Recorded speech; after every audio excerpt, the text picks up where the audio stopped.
Well, hello, agent.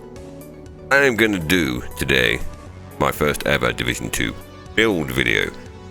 I've been playing this game for a hard minute, approximately 38 days worth of hard minutes, and over this time I have built up a fair few different types of builds, of which I'm going to share one with you today.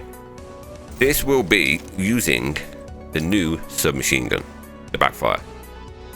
Now, if you're playing Division 2, you will realise that this has a negative trait against it, particularly the bleed that applies to you on reload, which when you're up to 200 stacks can be quite a lot and can be quite detrimental to your survivability. This build will try and reverse or negate the bleed that you get from the reload of this weapon. The Backfire I have has 14.2% submachine gun damage, 19% critical hit chance, and 11% magazine size. Not a bad roll. First one I've ever got from the season tracker thing, whatever it is. So that's the one I'm currently running. Secondary weapon for this, I'm using the mop.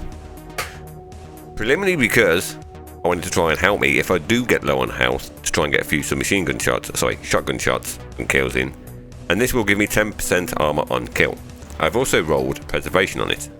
So this also repairs 10% of my armor over 5 seconds. So not only do I get 10% on kill, I also get 10% over 5 seconds. Again, helping to build up my health and to negate any bleed that I have. Always helpful. The pistol that I'm going to run with this is the brand new TDI card custom. Basically because of the free skill tier. This is a very, very good pistol. I have a DPS build, which I'm hoping to bring very, very soon. It uses this, which is immense. Very, very dangerous for DPS shield build. It's awesome. Mine has also got Future Perfect rolled on it. So weapon kills grant 1 skill tier for 15 seconds, stacks up to 3 times. Weapon kills at skill tier 6 grant overcharge for 15 seconds. So with this we can increase our skill tier if we need to. The shotgun we can get extra health back, and the Backfire is preliminary for all the DPS damage. The mask we are running is the Coyote's mask. 15% weapon damage, 5.4% critical hit chance, 11.3 critical hit damage, and I have 19.3 incoming repairs on this one. Obviously, packing things you will know if you have this gives you different bonuses to critical hit damage and critical hit chance depending on how far away the target is. Pretty standard, a lot of DPS builds utilise this. The chest piece we are going for is the Bellstone Armory Everyday Carrier, which is one of the new brand sets. Mine has 166k in armor, set 18k in health, 10% which has been re-rolled for hazard protection, and 9% bleed resistance. The talent on it is perfectly efficient. Using an armor kit has a 75% chance to not consume the armor kit. Specialization armor kit bonuses are increased by 100%. This is key to this build. That talent is key. I'll come on to that further in a moment. The holster we're using is a Sokolov Concern SMG damage plus 10% with 15% weapon damage, 4.5% critical hit chance. I'd like to get that higher. And 10% headshot damage. The backpack we are using is Seska for the 10% critical hit chance with 15% weapon damage, 12% critical hit damage, 7.5% weapon handling. I'd like to get a better backpack and take that critical weapon handling off and put something else on, but it's not the worst thing in the world to have. And 17.3% incoming repairs on this as well. This is also running perfect clutch. If you are below 20% armor, critical hits repair 3.5% missing armor, kills allow you to repair up to 100% armor for 4 to 10 seconds, based on a number of red core attributes. Basically, this is what I'm hoping to keep me alive. Should I get below 20% in armor with the bleed, I can shoot stuff, get critical hits, and negate some of the bleed. A lot of this build is built around negating the bleed where we can, when the shit hits the fan. Gloves we are running are the Grupo Sombra for the 15% critical hit damage with max weapon damage, max critical hit damage, and 4.6% critical hit chance. Again, I'd like to get that critical hit chance up a little bit. If I can get that 1.4% extra, that would be beautiful. And then the knee pads we are running are a rainbow selection of knee pads. We are running the Bellstone Armory knee pads for the second piece of that, so we get 10% armor on kill. Plus 1% armor regen. So if you think back to when we were using the mop, not only do we get 10% on kill from that, we get 10% on kill from the armory, from the Bellstone Armory knee pads, and chest piece, and also the other 10% over 5 seconds. So again, bringing lots of armor back to us, hopefully. This has got 15% weapon damage, which is rolled onto it, 8.8% hazard protection to try and negate some of the bleed, and also 17.9% repair skills.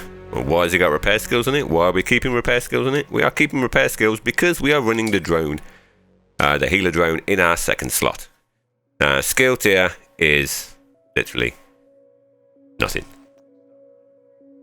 We have no skill things. So this little bit of healing will try and negate as much of the bleed as possible. And on this build, the difference between life and death sometimes can be this drone being activated. So it heals us for 23,885 hit points. That's fine. I'm fine with that. It's not a big healer. It's a negate the bleed healing drone. That's what this is for. Now the second option we have for skills, or the first skill, depending on how you look at it, we are going to go with this. And I don't use this very often, but we can use the Booster Hive skill. And this is, the Booster Hive delivers a stimulant to nearby alloys that increases their weapon handling, hazard protection, and melee damage. Hazard protection being the main thing there. But if you remember, I mentioned this little beauty here, the Bellstone Armory chest piece with the perfectly efficient talent on it. This comes into its forte when you use the marksman specialization. Now when you look at this, you can forget everything that is down the bottom. Doesn't make any difference at all. Specifically ignore the fact I thought I'd got the wrong things rolled on it then, but I haven't. I've actually got shotgun and submachine gun. That's fine. The key bit for this is the med pack talent. Emergency cleanse. Armor kits repair 100%. Remove statuses and increase resistances to bleed, poison and burn for 20 seconds. So if we just mosey on down, if I can navigate that window, if we mosey on down to the shooting range, we're currently in a heroic mode. We will try and build a little bit of bleed up. Again, this build is all about trying to get as much DPS out as possible and negating as much of the bleed as possible. So we'll just pop that 5 meter board, we'll reload, and let's get some stacks built up so we can see the bleed in action. We've got 55 there. We bleed. We pop the med pack. Bleed's gone. And we only have a 75% chance of actually not using that. So we've got a 3 in 4 chance of not using a med pack. That, for this build, when that bleed kicks in when it gets to 50 or gets to wheels to 100, can be huge. Can be a massively get out of jail free card. So we're going to try and build 200 stacks up. For some reason it's not bleeding me. Oh no, because I am resistance for 20 seconds, aren't I? Off the med pack. So you can negate the bleed and shoot away quite happily and not worry about it. Now the 200 stacks is going to kick in. And it's chunking me. So we'll put a drone. Drone negates it a little bit, drop the skill. And now when we get the next reload, when we've got all the skills running, you can see we take literally 0 damage for a very small amount of time. So we'll try and get some more stacks on the go so you can see it at a full 200.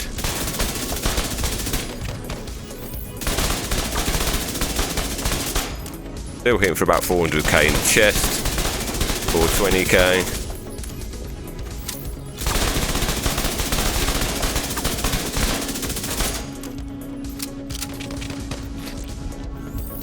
So there's a max bleed. Took off not even a quarter of our armour. And we're only running, armour-wise, 900k. So these two combinations of skills can negate the bleed along with everything else quite well.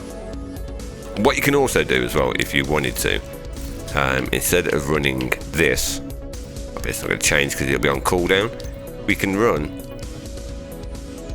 Come on, recharge.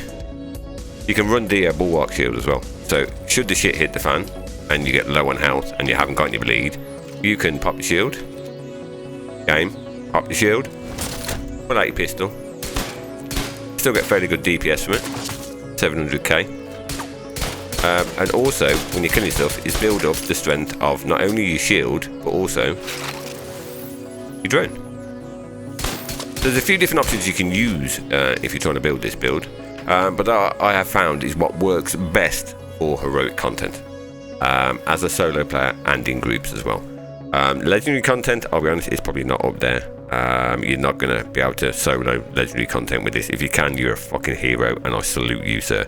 But as a fun build to use in the open world, on missions and stuff, it's kind of cool. I enjoy it. I enjoy it a lot. And with the skills that you can use, you can negate the bleed that comes from the submachine gun quite well. So I hope you all enjoyed this video. I hope I haven't ballsed anything up, because it's the first video I've done. So if I have, just put it in the comment section below and let me know. And I'll try not to make the same mistake twice. Feel free to give it a go. If you do give it a go, then leave me some comments down below as well, and just let me know how you got on with it. Good, bad, ugly, or whatever. I don't mind. But let me know how you got on with it. I'm going to be doing some more of these, hopefully, if this one doesn't bomb terribly, to bring to you guys. They're going to be the builds that I use. A vast variety of different builds, different types, tank builds, skill builds, DPS builds, to try and just give you guys some sort of enjoyment out of trying something a little bit different at times. So thank you all for watching. Thank you for hanging out. I'll try not to make this video too long. Until the next one, have a good one. Ciao for now.